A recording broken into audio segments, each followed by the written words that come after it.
Private हॉस्पिटलला 15 तारीखला त्यांच्या आजी आजोबांनी चेक केलं आणि ज्याला त्यांच्या लक्षात आलं का गुन्ह्याचं स्वरूप त्यावेळेला त्यांनी FIR पोलीस स्टेशनला दाखल केला।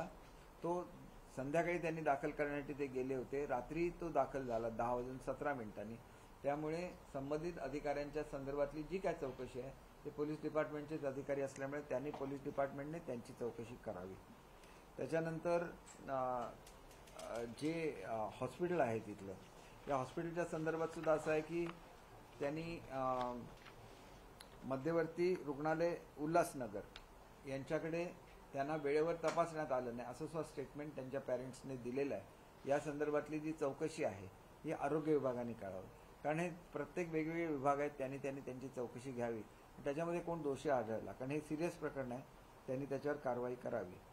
आपण प्रशासक शाळेवर नेमलेला आहे आणि शाळा पूर्ववत चालू झालेली आहे, परंतु मॅनेजमेंट कमिटी का बरखास्त करण्यात येऊ नये याची नोटीस ही शाळेला बजावण्यात येईल आणि त्याच्यामध्ये जर मॅनेजमेंटला माहिती होतं आणि त्यांची जर इन्व्हॉल्वमेंट असेल तर ती सुद्धा अतिशय कडक कारवाई असते, पण ती कारवाई करायला सुद्धा सरकार कुठेही मागे राहणार नाही।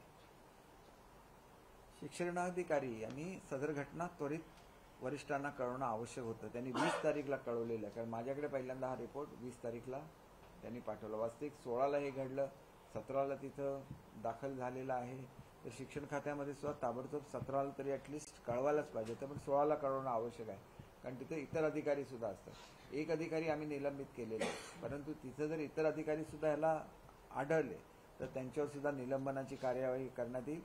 त्यांना त्या ठिकाणी त्याच्याबद्दलच्या आवश्यक त्या नोटिसा देण्यात येतील।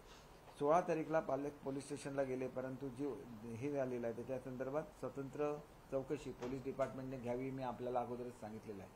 पण CCTV लावणं हे ज्याप्रमाणे आवश्यक आहे त्याप्रमाणे 15 दिवसाचं त्याचं रेकॉर्डिंग हे गायब आहे आणि त्याच्यामुळे ते रेकॉर्डिंग का गायब झालं याच्याबाबत पोलीस डिपार्टमेंटने आवश्यक ती चौकशी करावी अशी सुद्धा आम्ही शिफारस केलेली आहे। समितीचा हा अहवाल पुढील कार्यवाहीसाठी होम डिपार्टमेंटला देण्यात येईल आणि